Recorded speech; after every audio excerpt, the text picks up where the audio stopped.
Olá, está começando mais um De Frente com a Lei. E no programa de hoje vamos conversar com o vereador Eloy Frisso, do PSB, vereador que também preside a Comissão de Desenvolvimento Urbano, Transporte e Habitação.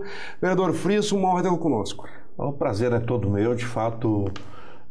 Atualmente aqui na Câmara eu presido essa comissão tão importante, né, que dialoga com muitas questões que mexem com os interesses da cidade. Veja só, que nós vamos abordar mais aprofundadamente hoje a questão do plano diretor, mas mexe com toda a área de parcelamento e uso do solo, né? Tudo que se refere principalmente à regularização imobiliária na cidade, e também umas demandas importantíssimas na área de transportes, na área de habitação, né? Agora mesmo nós estamos com um problema grande ali da ocupação lá do Monte Carmelo, né? Com uma ação de reintegração já tramitando, né? De retirada de mais de 400 famílias daquela área, né? E que nós estamos tentando intermediar aí junto à Prefeitura e junto ao Poder Judiciário. Então são demandas como essas que do dia a dia, né? Fazem parte do trabalho da nossa comissão. Vereador, aproveitando isso, o senhor cita o plano diretor e ficou a cargo dessa legislatura revisar. É uma demanda do Estatuto das Cidades a cada 10 anos.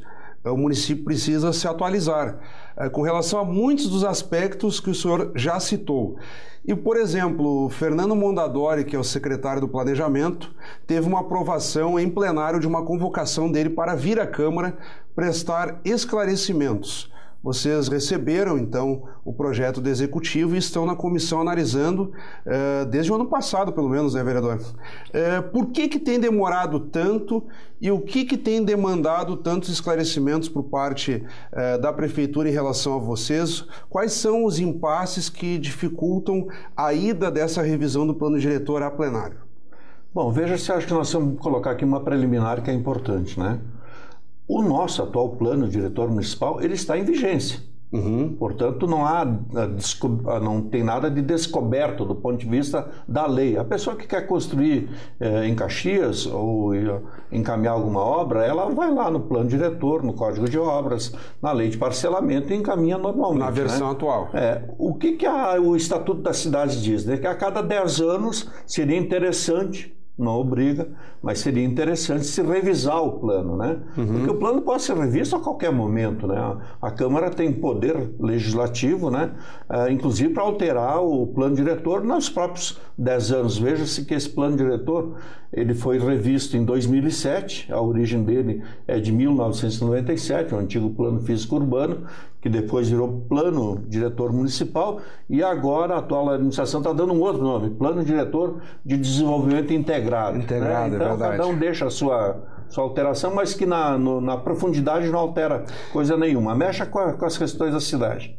Então esse plano, em tese, ele deveria vir para a Câmara durante o ano de 2017, né? Exatamente. E chegou no último mês, né? Início dessa legislatura. Chegou no último mês do ano de 2017, portanto a Câmara entrou em recesso, janeiro, fevereiro. Então aí faz quase um ano, mais ou menos. Então, pouco mais a partir de março, o projeto caiu nas mãos da Comissão de Desenvolvimento Urbano, primeiro na Comissão de Constituição e Justiça, né? Depois na Comissão de Desenvolvimento Urbano, para se encaminhar aí as várias audiências públicas que foram realizadas. Isso ano passado. O ano passado, 2018. Realizamos 6 audiências públicas, audiências locais, né, a nível das comunidades de Caxias, e realizando uma grande audiência pública aqui na Câmara Municipal de Vereadores. Bom, fruto dessa ampla discussão na comunidade, vieram a casa quase 150 emendas, né? 20 e poucas de parte dos vereadores e o restante da comunidade ou de entidades, né? Porque, de fato, o que acontece? Que as alterações que foram patrocinadas pelo Executivo são muito profundas do ponto de vista do atual plano diretor. Isso o texto original. Do texto original da lei. Então mexe com o zoneamento, mexe com a questão do perímetro urbano, mexe com um monte de questões pontuais, né, a nível do plano diretor, e que por trás disso tem interesses, né? Tem interesses de quem é proprietário de imóvel, de quem constrói, né? Então a gente tem que ter muito cuidado em mexer com isso. E eu digo principalmente num aspecto que é mexer no zoneamento, né?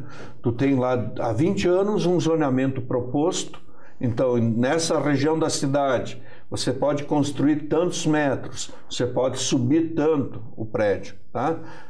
Então tu tem há 20 anos uma lógica de quem vai lá e adquire um terreno, ele pega um IU, um boletim de informações urbanísticas na prefeitura, e ele sabe, não, nesse terreno que eu estou adquirindo, é um terreno de 360 metros, se o meu índice é 2,4, por exemplo, que é o que prevê para a zona residencial 3, eu vou poder multiplicar, então, por 2,4, 360 vai dar 840, em torno de 850 metros quadrados, tá? Aí eu posso aplicar mais a compra de índices, mais 50%, então eu vou poder construir em torno de, num terreno de 360 metros, em torno de 1.200 metros quadrados. Isso dá um prédiozinho de 12 andares, tá?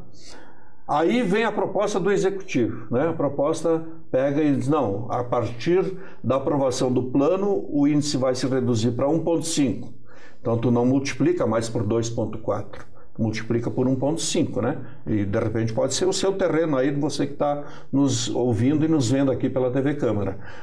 Que o seu terreno, que hoje estaria numa zona residencial 3, que seria a maior parte da cidade, e eu coloco a zona central, bairro Santa Catarina, São José, Pio X, tá? Fátima, Cruzeiro, tá? Esses bairros todos, atualmente, é 2,4, zona residencial 3. A partir da aprovação, se aprovada a proposta encaminhada pelo Executivo, vários desses bairros vão ter o seu zoneamento modificado, né? Então eu cito de novo, bairro São José, bairro Fátima, bairro Pio X, grande parte do bairro Cruzeiro, parte do bairro Santa Catarina, né? E outros bairros que vão ser afetados com uma redução de 1,5. Então, se antes lá você podia construir 1.200 metros quadrados naquele terreno, já vai reduzir para 800. Vai reduzir em 1/3, né, a metragem que você vai poder construir. E impacta na quantidade de andares, né? Impacta, em tese, numa discussão que vai ser muito grande, se a pessoa teria direito adquirido ou não, quando adquiriu aquele terreno, de construir aquela metragem. Bem, o senhor ilustra de uma forma bem clara uma dificuldade de diálogo com a Secretaria do Planejamento, então virá para cá o secretário Fernando Mondadori, no sentido de vocês tentarem construir um entendimento e evitar judicializações. Como o senhor mesmo disse, no que há divergências do proprietário que já tinha o terreno antes da mudança no plano diretor, daqui a pouco reivindicar um direito de metragem. E quanto ao impacto de infraestrutura, vereador, porque muitos entram naquela discussão. Ou o sujeito é mais conservador e não quer edifícios altos no seu bairro, ou o contrário. E aí há o impacto de trânsito, saneamento básico, fiação elétrica e por aí afora. Qualquer mudança de zoneamento que altere a construção, quer dizer, aquele perímetro fica todo impactado. E muitas vezes os serviços públicos e privados não dão conta de atender essas modificações. Também passa por aí, vereador, um pouco dessas divergências? Sem dúvida. Veja que alguns bairros da cidade, eles têm uma vocação já natural, né, para a construção de prédios residenciais. Vamos colocar, por exemplo, Exposição e Panasolo. Exposição e Panasolo... Que é bem a região aqui da Câmara. É a região nossa aqui, logo para trás aqui da Câmara, né, atrás da Prefeitura. Aqui já estão concentrados aí os prédios de luxo da cidade, prédios intermediários, pegando mais para o final do bairro Panasolo. Algumas casas que outras, né, perdidas. Mas mesmo as casas que ficaram, normalmente estão ocupando já para atividade comercial, escritórios, né, assim por diante. Né? Lojas. Então, lojas. Então, esses bairros eles têm uma vocação nítida para a questão residencial. Então, nesses locais, obrigatoriamente a prefeitura tem que olhar com outros olhos. e aprovar uma proposta de densificação nessa área, porque o terreno é muito caro. Né? Claro. Você pega um terreno no bairro Panassolo, hoje você não compra por menos de R$1 milhão, né? Um terreno no bairro Panassolo está nessa ordem. Então, para tu poder construir ali, tu tem que ter um investimento alto, né? Então, representa que tu tem que dar um aproveitamento para esse terreno condizente com o valor dele, né? E aí o que acontece? Aí vem uma proposta para a Câmara e limita nessa região a altura dos prédios em 75 metros. Bom, 75 metros o que vai dar? Vai dar um prédio de 25 andares. Isso com a compra de índices, né? Se comprar 50% de índices. Então vai limitar em 25 andares. Aí eu me pergunto, né? Hoje no mundo inteiro, né, se destroem, se reconstrói, né, em terrenos nas zonas mais nobres da cidade, prédios até de 10 andares para construir um prédio de 30, 40. Vai aqui para Camboriú. Né? Camboriú, né? Ali a praia ficou extremamente valorizada. A sombra, né? Quer dizer, fica sombreado mais cedo, né? Mas ali o terreno valorizou, então fazendo prédios ali de 40 andares, né? Nossa. Então, agora Caxias comporta também em algum local da cidade também essa processo de verticalização. Mas também não pode limitar lá no bairro Cruzeiro a 36 metros, né? Entendi. Então, tu estabelece um limite de 75 aqui no Panassolo e no Exposição, e lá no bairro Cruzeiro, que também tem um bairro com vocação residencial e está se densificando, aí tu limita em 36 metros, tu vai dar um prédiozinho de 8 andares. Então, essas questões que nós queremos discutir com a Prefeitura para ver se a gente consegue consensuar. Mas tem outras demandas também que estão colocadas aí. Como o senhor mesmo citou, outro ponto do plano diretor também diz respeito a loteamentos irregulares. Também há uma tentativa sempre de regularização, de adequação para não prejudicar quem já está lá e ao mesmo tempo manter a ordem pública. Nós estamos, vereador Frisso, há pouco mais que 1 ano e meio do término dessa legislatura, que dentre outras funções tem essa missão de revisar o plano diretor. Como o senhor mesmo disse, há um plano em vigor, quer dizer, se não for revisado, há uma lei que oriente.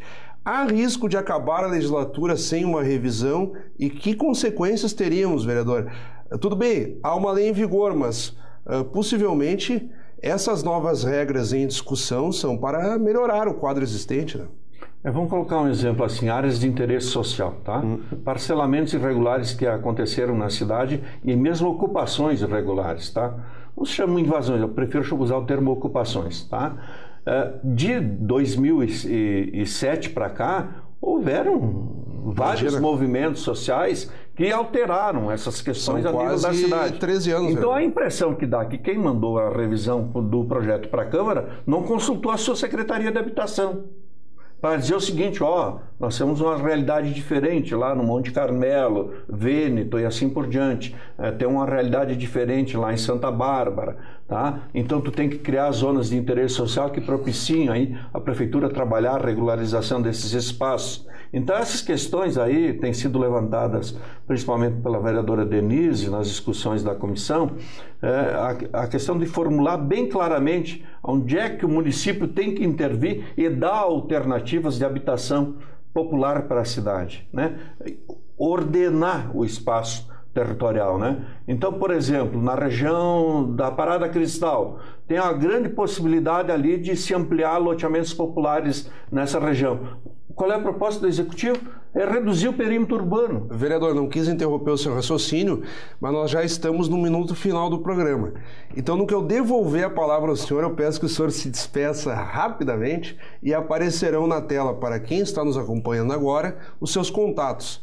E-mail, números telefônicos, para que o senhor receba críticas, sugestões, elogios, o espaço ainda é seu. E estamos fechando, então, portanto, essa discussão sobre o plano diretor, dizendo que nós estamos propondo aí um grande seminário com parceria da UC, CDL, Sinduscom, mais a Câmara, né? A cidade que queremos, né? Até para subsidiar, né, toda essa discussão que está acontecendo na Câmara. Lá nos próximos dias a Câmara vai ter TV Câmara, vocês na área de jornalismo vão ter oportunidade de noticiar essa ação que a gente está tocando aí. E a comissão está à disposição da população para esclarecer todas as dúvidas. Então vamos acompanhar. Muito obrigado, vereador. Eu que agradeço. Acabamos de conversar então com o vereador Eloy Frisso, do PSB. Obrigado pela audiência, até o nosso próximo encontro.